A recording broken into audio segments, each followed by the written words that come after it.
Es una práctica bien bonita, la verdad, porque se integra todo lo que ustedes han visto en Respi, en cardio, ¿qué otra práctica? Bueno, esas prácticamente. Entonces, varias cosas de las que ustedes ya vieron en prácticas anteriores o en las capacitaciones anteriores, pues las van a aplicar acá. Entonces, cualquier duda que tengan, ya sea acá en la capacitación o más adelante en el proceso, me pueden escribir. Nos vamos a enfocar más que todo en los mesones, ¿verdad? Porque es lo que se les va a preguntar. Usualmente en el examen teórico, esa parte de mecanismos compensatorios no viene como tal especificado como en la teoría, pero sí vienen cosas de cardio, de respi, como les mencionaba. Entonces, es importante que presten atención. Espero que me entiendan y cualquier cosa que no me entiendan, pues solo me dicen, ¿ok? Entonces, vamos a empezar. No sé si hay dos personas que van a entrar. No sé si va a entrar más gente, igual solo déjenme ver si puedo grabar. Porque, dame un segundito.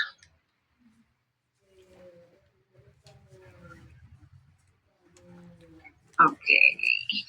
Solo déjenme poner a grabar. Un segundito.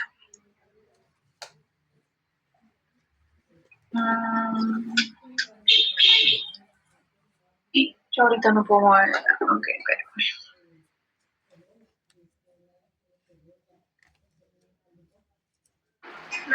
Ok, creo que va a entrar una persona más. A ver.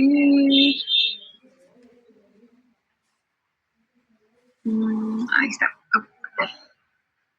Solo puedo grabar. Creo que así es.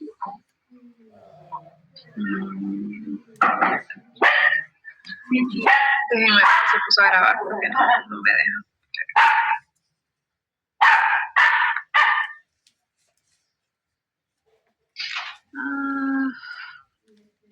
No me deja grabar. Espérenme. A ver.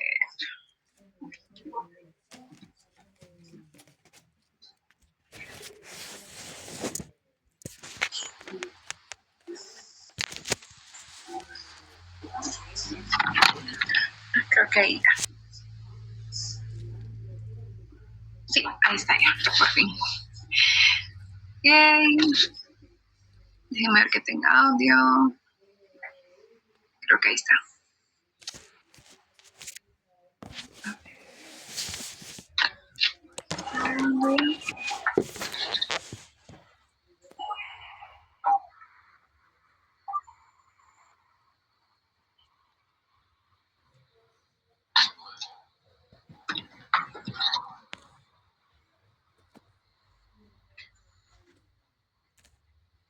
Ok, por fin. Disculpen la tardanza, pero no me deja grabar. Ok, voy a compartir mi pantalla y me confirman si pueden ver. ¿Pueden ver? Está cargando. ¿Ya ven? ¿Sí? Ok, perfecto. Entonces se lo voy a poner en grande. Bueno, entonces el día de hoy vamos a estar viendo la práctica de mecanismos compensatorios, que tal y como su nombre lo dice, es una forma en el que el cuerpo compensa, ya sea la presión arterial, el volumen, ante un cambio, por ejemplo, ante un cambio ya sea de volumen o un cambio de posición, un cambio de niveles de oxígeno, niveles de dióxido de carbono. Entonces es una forma en la que el cuerpo trata de regular, o sea, tal como la homeostasis, ¿verdad? Que es mantener el equilibrio interno, así tal cual lo hace el cuerpo, con diferentes mecanismos que tiene, ya sea a nivel cardíaco, a nivel respiratorio, a nivel cutáneo y a nivel renal, que son los sistemas más importantes, ¿verdad? Entonces, en primer lugar, pues lo que vamos a ver es el ejercicio físico y cuáles son las adaptaciones cardiovasculares, respiratorias, cutáneas y renales que hay. Después los efectos sistémicos de la cafeína, cambios ortostáticos, es decir, cómo se mantienen los volúmenes y cuáles son los cambios cardíacos que hay cuando una persona está en bipedestación y cómo es cuando está acostado o en decúbito. Y la inspiración profunda. Entonces vamos a empezar con el ejercicio. Ok, entonces ustedes saben que cuando nosotros realizamos ejercicio, todo aumenta, ¿verdad? Aumenta el gasto cardíaco porque el ejercicio está consumiendo energía. Entonces, ante un aumento de lo que es la demanda de oxígeno, la demanda de fluido sanguíneo, se necesita mucha más o aumenta lo que es la demanda metabólica, ¿verdad? En el ejercicio. Entonces, eh, eh, aparte de los diferentes sistemas que el cuerpo va a utilizar, ¿verdad? Que eso lo vimos eh, en la práctica también, pero no nos vamos a enfocar mucho porque eso es más teoría, ¿verdad? Que son los sistemas anaeróbicos, el fosfocreatina, etcétera. Eso no lo vamos a ver, sino que vamos a ver directamente los cambios. Entonces, durante el ejercicio, el músculo lo que va a hacer es que va a aumentar su consumo de oxígeno, ¿verdad? Como les decía. Y también el aumento de nutrientes, va a producir también otros desechos metabólicos, como lo que es el dióxido de carbono, metabolitos también como el ácido láctico, ¿verdad? Que justamente esa misma producción del ácido láctico es lo que provoca que nosotros tengamos dolor, por ejemplo, después de ir al gym. Eh, entonces, para poder responder a esta demanda metabólica que hay durante el ejercicio, lo que va a hacer el cuerpo es que va a aumentar el gasto cardíaco, va a aumentar la ventilación y va a redistribuir lo que es el flujo sanguíneo hacia esos músculos que están activados, porque son los que están necesitando mucho mayor consumo.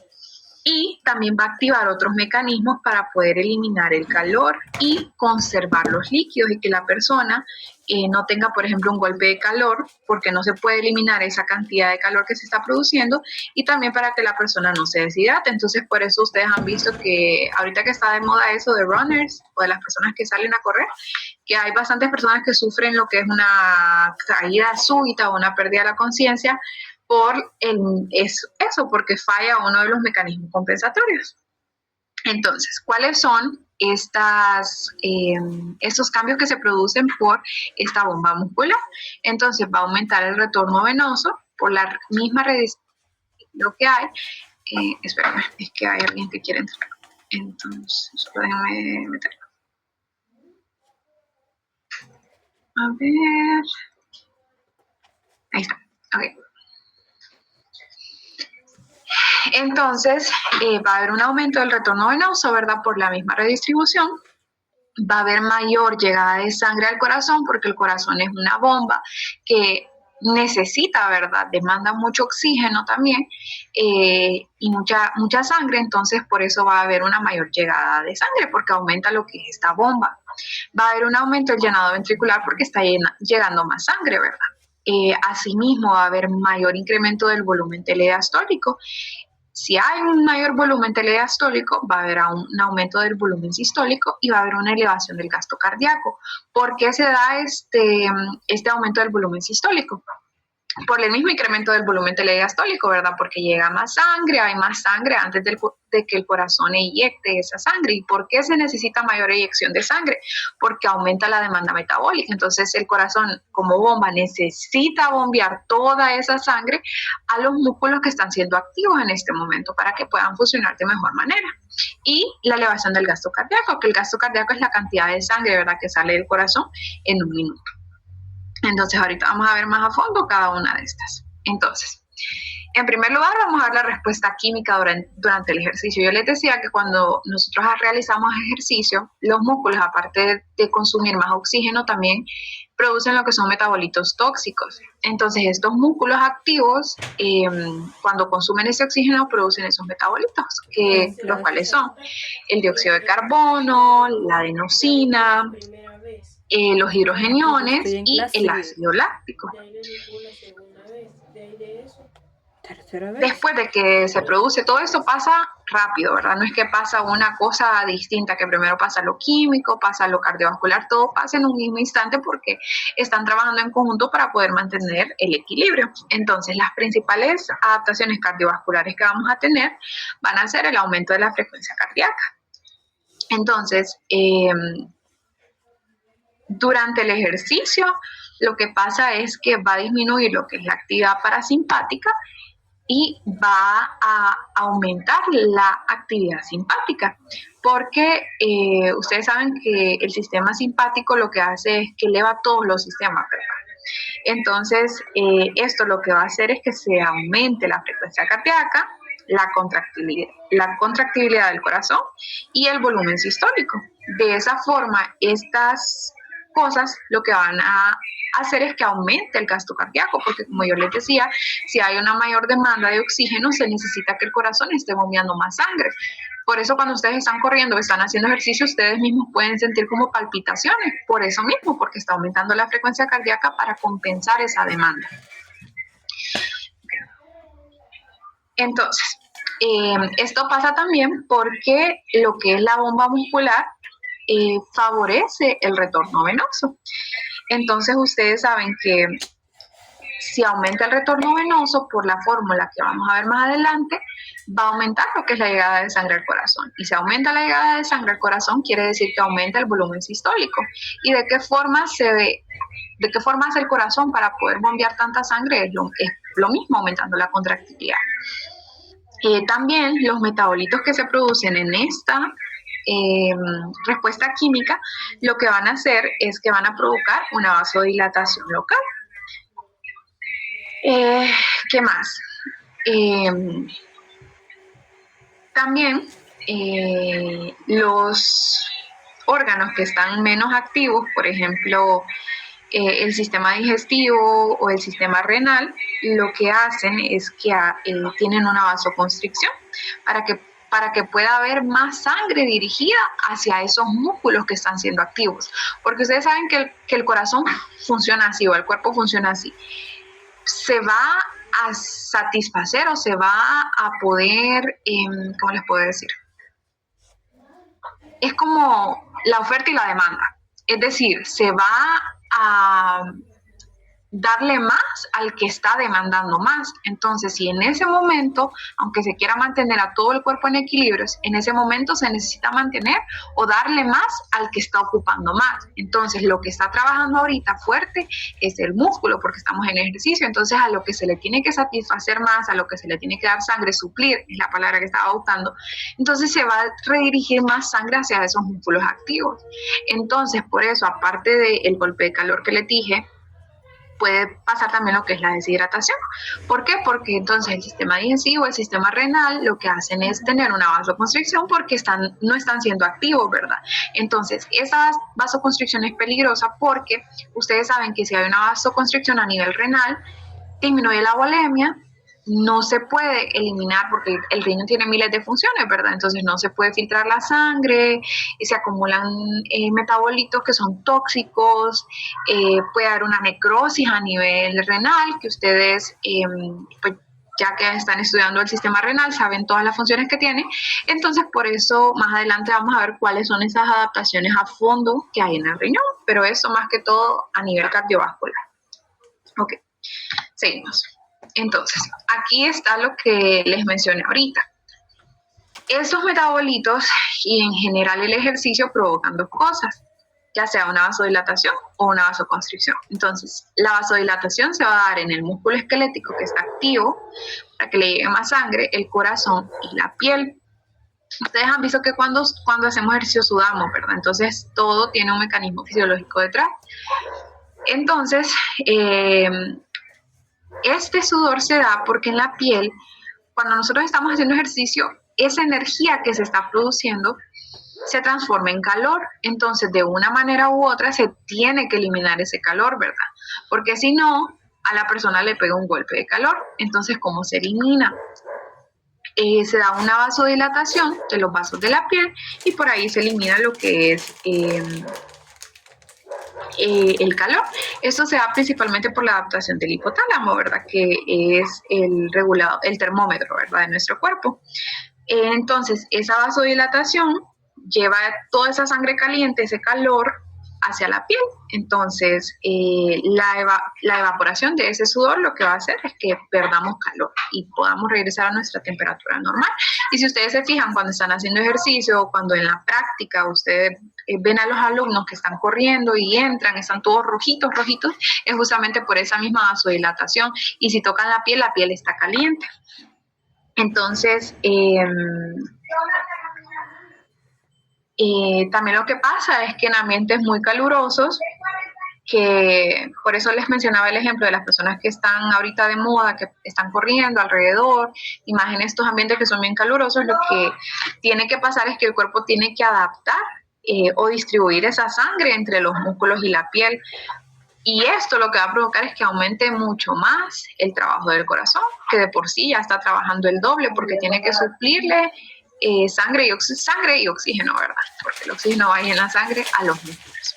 Y se da una vasoconstricción en los riñones, en el sistema digestivo, y ojo, es bien importante eso de los riñones, porque ya van a ver más adelante qué pasa en el sistema renina-angiotensina-aldosterona, ¿verdad?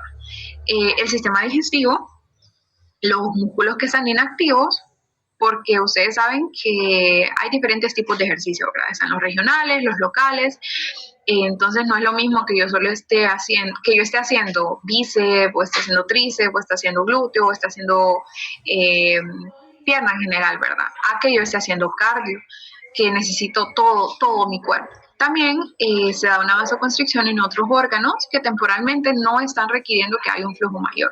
Y toda esta redistribución, otra vez les repito, se da por la activación del sistema nervioso simpático. Ok. Entonces, el gasto cardíaco, como les decía, corresponde a la cantidad de sangre que se bombea en un minuto, ¿verdad? O la cantidad de sangre que sale del corazón en un minuto. Entonces, los valores aproximados en reposo van de 5 a 5.5 litros por minuto. En ejercicio, máximo en una persona que no entrena, se da el gasto cardíaco es aproximadamente 23 litros por minuto. Y en un deportista que tiene resistencia, 30 litros por minuto o más. Entonces, el gasto cardíaco durante el ejercicio, como les repito, va a aumentar, ¿verdad? Para poder suplir la demanda metabólica que está aumentando durante el ejercicio. Ok.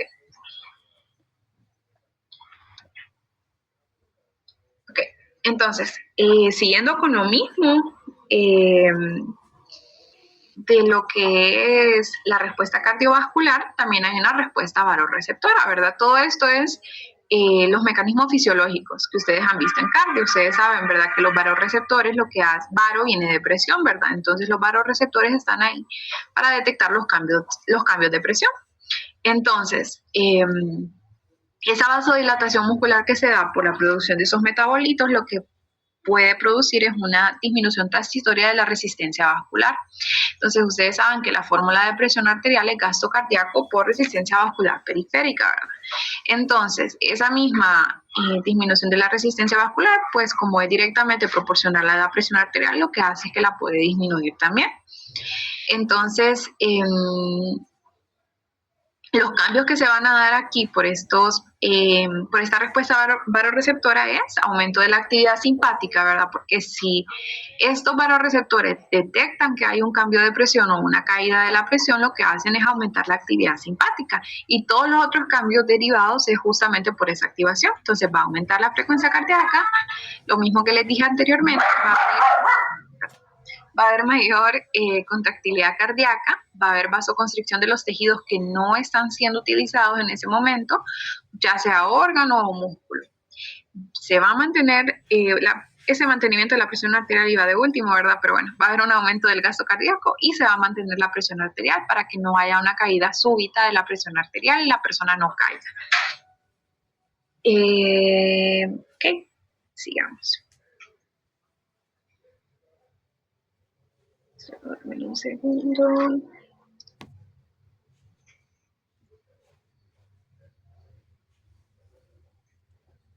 Ok. También, bueno, acá en esta misma se me olvidó decirles algo, en la redistribución acá. Entonces, en algunos En algunas personas, acá, espérenme, ¿dónde está? Ay, no lo encuentro. Acá, en algunas personas o en personas que hacen maratones o que corren demasiado, pueden haber aumentos de lo que es el gasto cardíaco de hasta 35, 40 litros por minuto. Entonces, estos gastos cardíacos son bastante elevados, pueden ser gastos de aproximadamente el 40%. Entonces, eh, es un gasto cardíaco, si ustedes se fijan, que sea 35 a 40, es un 40% más de lo que una persona normal que no entrena tiene, ¿verdad? Entonces, si la persona está entrenada, el corazón se adapta, ¿verdad? Pero si es una persona que nunca ha tenido ese tipo de demandas metabólicas, puede llegar a tener una pérdida súbita, o sea, se puede morir de un solo. Y por eso ustedes, si han visto algún video de alguna persona que está haciendo ejercicio en el gimnasio o que está corriendo una maratón y de la nada le da un infarto porque el corazón no pudo suplir esas demandas metabólicas, porque imagínense que es 40% más del gasto cardíaco que una persona realmente tiene. Entonces el corazón se detiene. Porque ese mecanismo compensatorio no se dio. ¿Qué más?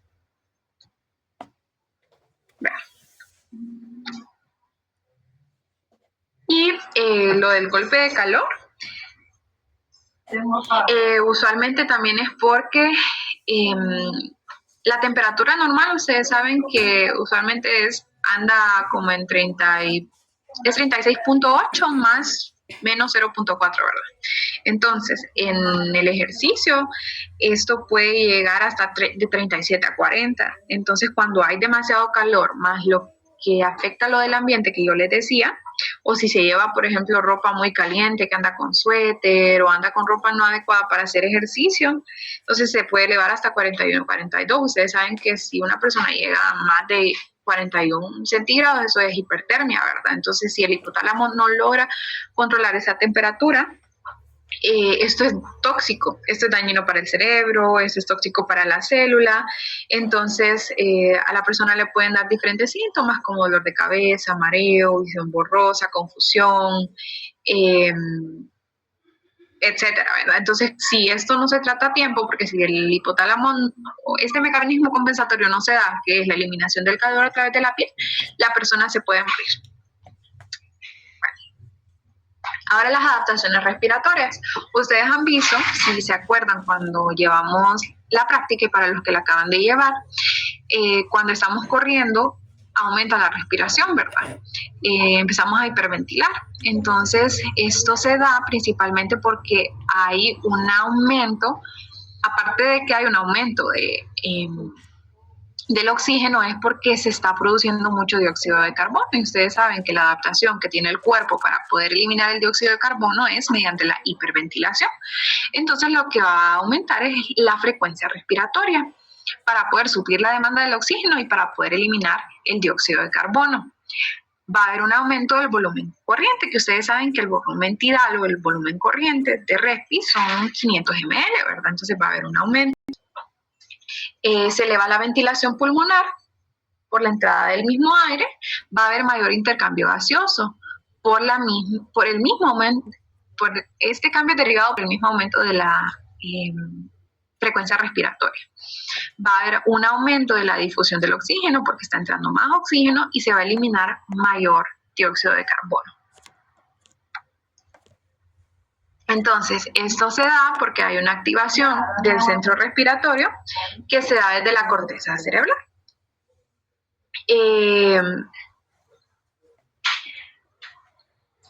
Va a haber una estimulación también de los receptores que están en los músculos y las articulaciones. Hay un aumento del dióxido de carbono porque se está produciendo más, ¿verdad? Como un metabolito del músculo. Perdón. Van a haber cambios en el pH sanguíneo. Ustedes saben que en la regulación ácido-base, si aumenta el dióxido de carbono, pues vamos a tener un pH más ácido, ¿verdad? Entonces pueden haber cambios en el pH sanguíneo. Va a haber una elevación de la temperatura corporal y va a haber una liberación de catecolaminas por la misma activación del sistema simpático durante el ejercicio. sigamos. Ok, ya terminamos con el ejercicio, entonces vimos las respuestas cardiovasculares, las respiratorias, las cutáneas y de último, cuando terminemos los efectos de la cafeína, inspiración y los cambios ortostáticos, vamos a ver el sistema renina-angiotensina-aldosterona, que ese sistema lo vemos desde Morfo, ¿verdad? Y se lo tienen que saber para el resto de la carrera, entonces lo vamos a repasar. Es bien facilito, cuando uno lo repite, es bien facilito. Entonces, no sé si tienen alguna duda hasta ahorita del ejercicio o si todo quedó claro. Prácticamente, si nosotros nos acordamos de las funciones del sistema simpático, todo se deriva de ahí. Y también, si integramos lo que vimos en respi, en cardio, y también en regulación ácido-base, de qué pasa cuando aumenta el dióxido de carbono y pues la regulación. Entonces, no sé si tienen alguna pregunta.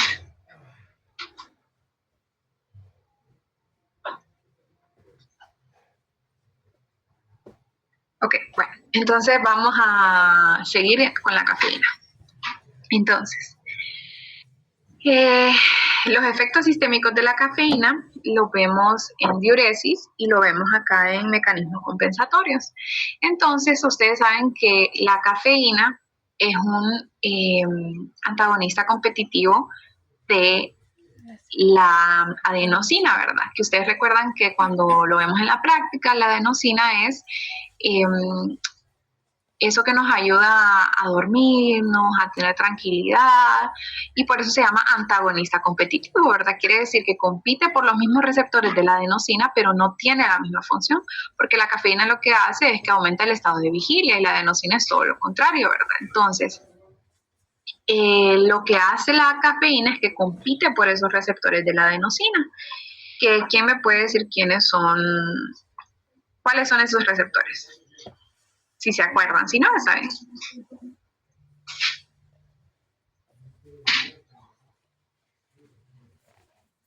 ¿Alguien se acuerda?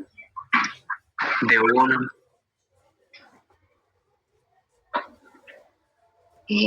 Bueno, no sé quién habló porque no puedo ver la pantalla, pero bueno, los receptores de la adenosina es A1, A2A, A2B, A3, ¿verdad?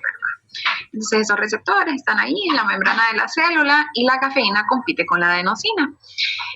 Usualmente por el que más compite es el A1 y el A2A. O sea, la cafeína compite más con esos dos, A1 y A2A. Entonces, esos receptores son bien importantes. Si a ustedes les toca esta práctica para explicarlo a los doctores, usualmente los que los evalúan es el doctor Camilo, la doctora Francis, y no recuerdo el nombre de la otra doctora. Entonces, si les preguntan cuáles son los receptores, pues ya ustedes saben cuáles son, ¿verdad? Son los receptores A1, A2A, A2B y A3. Pero usualmente la cafeína tiene más afinidad por el A1 y el A2A.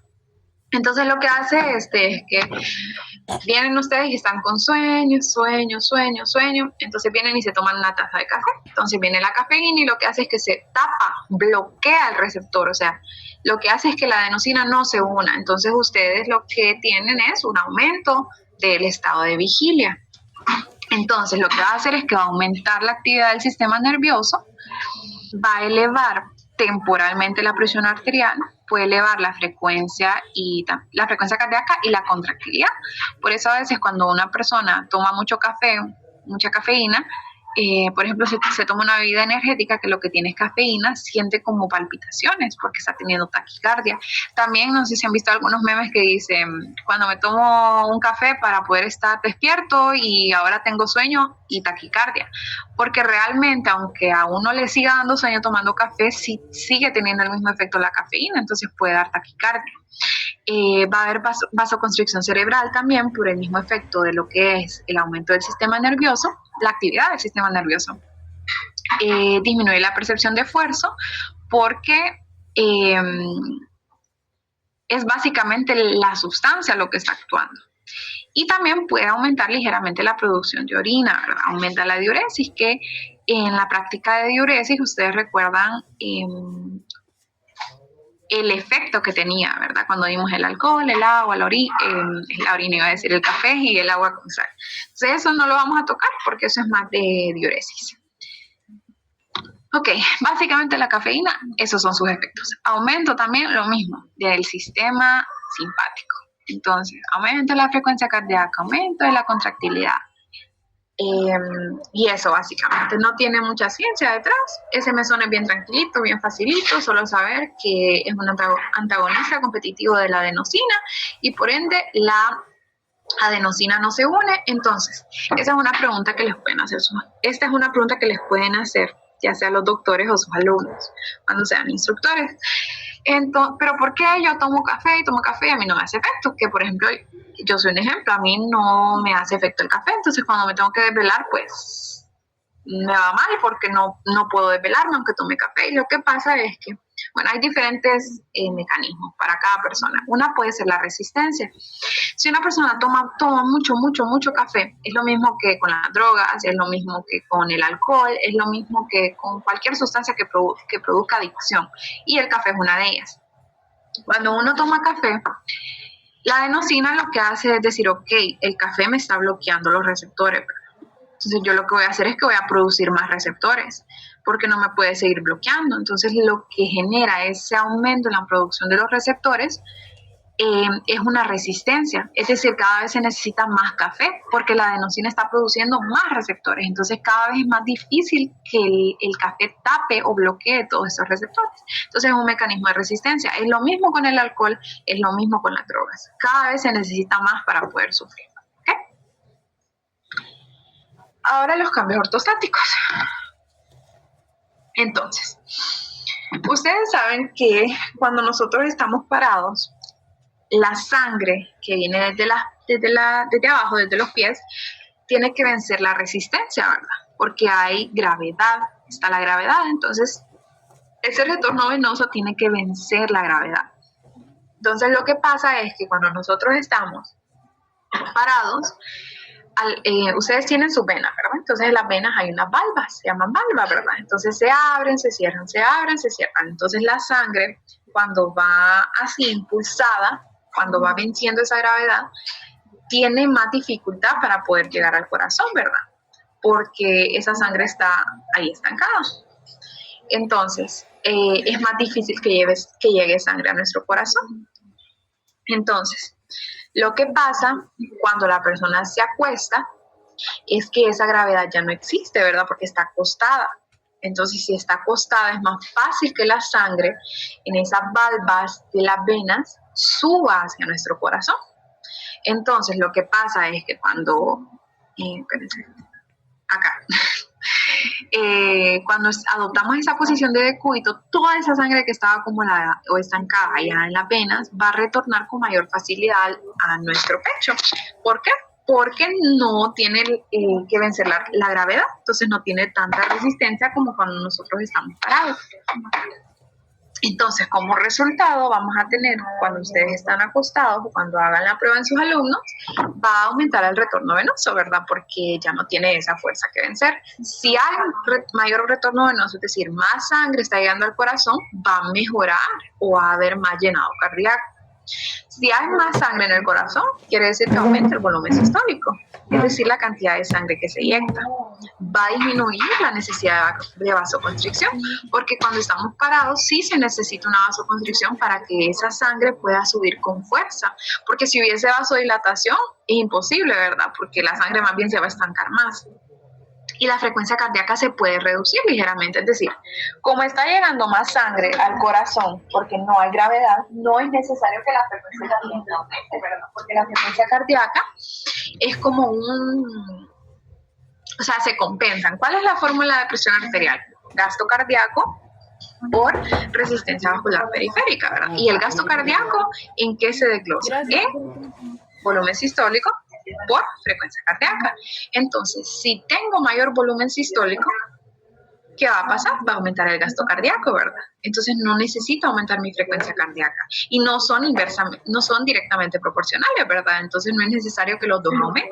Entonces por eso es que la frecuencia cardíaca puede disminuir o se mantiene normal, porque está aumentando el volumen sistólico, entonces va a aumentar o va a mejorar el gasto cardíaco y va a subir la presión arterial. Ese es el mecanismo fisiológico. Entonces cuando su alumnito esté acostado, ustedes le van a explicar, ok, como estás acostado, mejora el retorno venoso porque no hay gravedad, hay mayor volumen sistólico y le dicen, ¿y cuál es la fórmula de presión arterial?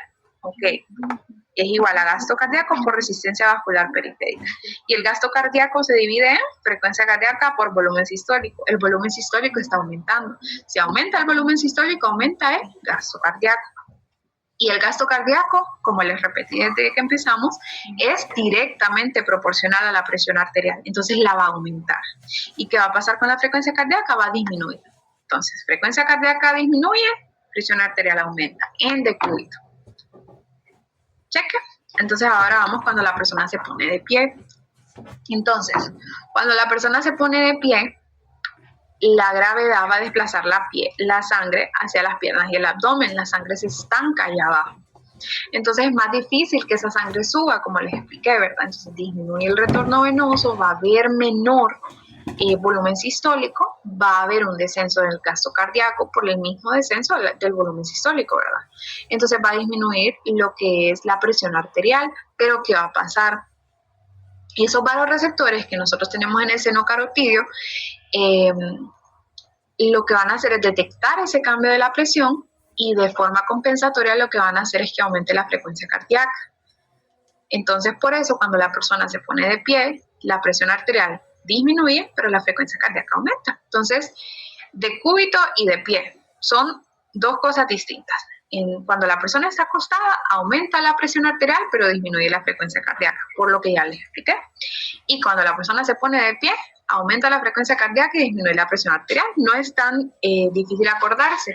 Por ejemplo, cuando ustedes están acostados, no sé si les ha pasado, que desde la nada se ponen de pie y hasta sienten que se marean o ven lucecitas, es justamente por eso, porque toda la sangre se va para abajo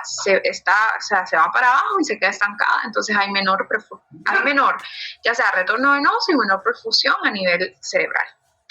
Y otra cosa también, no sé si les ha pasado, porque a mí me ha pasado cuando están acostados y se levantan de un solo, que hasta sienten que el corazón les late más fuerte. Y si no les ha pasado, lo pueden hacer la prueba en su casa para que vean que no les estoy mintiendo. Y es justamente por ese cambio compensatorio. Ok. Ahora vamos con lo penúltimo, la inspiración profunda. Ok. Entonces, la inspiración profunda, lo que nosotros hacemos es poner al alumnito y decirle, ok, respira profundo y mantén ahí el aire. Ok. Entonces lo que pasa durante una inspiración profunda es que el diafragma va a descender y va a haber una disminución dentro de la presión que hay en el tórax, ¿verdad? Entonces lo que va a provocar esto es que va a haber mayor entrada de aire a los pulmones, porque la caja torácica lo que está haciendo, ¿verdad?, es que está aumentando de espacio, o sea, está aumentando de tamaño. Entonces, si aumenta, puede entrar más aire. Entonces, por ende va a disminuir la presión, ¿verdad? Porque ustedes saben que si hay un espacio, mientras más amplio sea el espacio, hay menos presión. Entonces va a haber mayor entrada de aire a los pulmones. Si hay una mayor entrada de aire a los pulmones, ustedes saben que el corazón y los pulmones trabajan en conjunto, ¿verdad? Entonces va a haber un aumento del retorno venoso, pero al corazón derecho. Entonces va a haber un mayor llenado del ventrículo derecho, va a haber una vasodilatación, una expansión de los vasos pulmonares y va a haber un ligero aumento de la frecuencia cardíaca. Ya lo vamos a ver acá en el reflejo de Bainbridge, que se explica mucho mejor. Entonces, ¿qué pasa en la inspiración profunda? Eso es lo que ustedes van a explicar en ese mesón. Ustedes saben que cada reflejo, como lo vieron en el repaso de reflejos anteayer, tiene 5 componentes, ¿verdad? Tiene su estímulo, tiene su receptor, centro integrador, bueno, son 5. El estímulo acá lo cuentan, pero usualmente solo se cuenta el receptor, la vía aferente, centro integrador, la vía eferente y el efector, ¿verdad? Entonces acá el estímulo pues es que aumenta la presión intraauricular porque está llegando demasiada sangre, ¿verdad? Entonces el receptor van a ser esos mecanorreceptores que hay en la aurícula, ¿verdad? Porque ustedes saben que cuando la aurícula se distiende, entonces está habiendo un cambio de presión. Entonces ahí esos mecanorreceptores detectan ese estiramiento. Entonces la vía aferente va a ser el nervio vago, la integración va a ser en el tronco encefálico, la vía eferente va a ser la excitación de lo que es el sistema simpático y el resultado es que aumenta la frecuencia cardíaca y aumenta el gasto cardíaco. Entonces, ¿cómo se da el reflejo de Bainbridge? Entonces, el reflejo de Bainbridge se da porque aumenta el retorno venoso y está llegando mucha cantidad de sangre a la aurícula derecha, ¿verdad? Entonces, como les decía, ese aumento de sangre lo que va a provocar es que se distienda la aurícula y active los mecanorreceptores que están en esa pared. Entonces, esa información de esa distensión de la aurícula va a viajar a través del nervio vago, ¿verdad? Hacia el tronco encefálico. En el tronco encefálico, ustedes saben que lo que se hace es una activación del sistema simpático o una disminución del sistema parasimpático y aumenta la frecuencia cardíaca. Entonces, lo que está pasando aquí también, aparte de esa activación, es que lo que está pasando ahí es que se está estancando toda esa sangre en la aurícula derecha. Entonces es más difícil, ustedes saben que si hay tanta presión en la aurícula derecha, es difícil que esa sangre pueda pasar a lo que es la circulación pulmonar, porque se está estancando por el mismo aumento de la presión, ¿verdad? Entonces,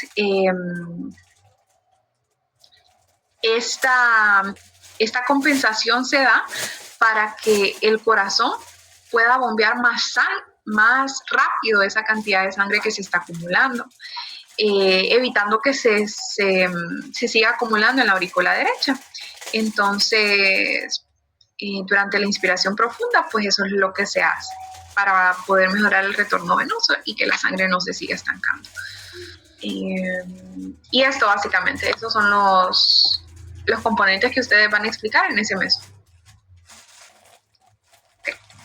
Y también se puede sentir ese aumento de la frecuencia cardíaca cuando ustedes están respirando, y por eso es que ustedes, no sé si en fisio se lo dijeron, pero a nosotros nos decía el doctor Camilo, que por eso es que una persona no se puede suicidar aguantando la respiración, que no sé si han visto videos de gente que dice que quiere suicidar aguantando la respiración, no se puede porque el mismo cuerpo va a buscar una forma de compensarlo. Entonces llega un punto que ya esa misma estimulación del sistema simpático obliga a que la persona deje de mantener la respiración. Y por último vamos a ver las adaptaciones renales. Las adaptaciones renales se dan en todo momento cuando hay un cambio de volemia. Por ejemplo, en hemorragia, deshidratación, una persona que consumió mucha sal, incluso en el ejercicio, porque ya vieron que yo les expliqué que durante el ejercicio lo que se hace es priorizar a los órganos o los músculos activos en ese momento y dejan de priorizar a los órganos que no están siendo utilizados. Entonces puede provocar un cambio en lo que es el riñón.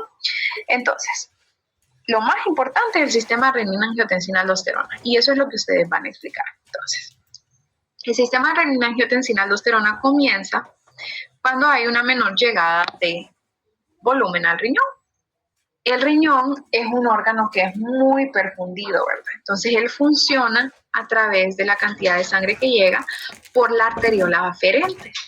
Entonces, si hay una vasoconstricción en esa arteriola aferente, ya sea por el ejercicio, por ejemplo, o ya sea porque hay muy poquita sangre, muy poquita presión, muy poquito volumen, y hay una vasoconstricción en esa arteriola aferente, le llega menos sangre al riñón. Si le llega menos sangre, no puede funcionar, no puede filtrar la sangre, se va a necrosar. Entonces, ¿qué hace ante una caída? Que por cierto, el sistema renina-angiotensina-aldosterona, recuerden que es un sistema que es a mediano plazo, ¿verdad? Pero a veces puede llegar a compensar a largo plazo, pero usualmente es de mediano, o sea, toma su tiempo, toma días, pero puede llegar hasta cierto punto a compensar a la persona, ¿verdad? A largo plazo, más que todo, es el sistema de diuresis por presión, ¿verdad? Mediante lo que es la liberación del péptido natriurético auricular. Entonces, acá este sistema va a ser a mediano plazo. Entonces, lo que va a hacer este sistema renina-angiotensina-aldosterona es que, llega muy poca volemia al riñón, ¿verdad? Entonces, a esa maculita, ¿verdad? Que la mácula densa es muy sensible a lo que es el volumen, ¿verdad? Y al sodio y al cloro. Se llega muy poquito. Entonces lo que va a hacer es que se va a producir una sustancia en lo que es el aparato yuxtaglomerular, ¿verdad? En las células yuxtaglomerulares, que esa sustancia, ¿cómo se llama? Si alguien me puede decir. No está acá, entonces, si alguien me puede decir. Vamos a ver si en la otra imagen que les puse está. Sí, acá está. Ahí está la chepia, bueno, la renina, ¿verdad? Entonces, esas células yuxtaglomerulares, cuando detectan un cambio en lo que es la volemia o en la perfusión, perdón, en el aparato yuxtaglomerular, lo que hacen es liberar renina. Y luego, cuando se produce la renina, esa renina, junto con el angiotensinógeno que se produce en el hígado, lo que hacen es formar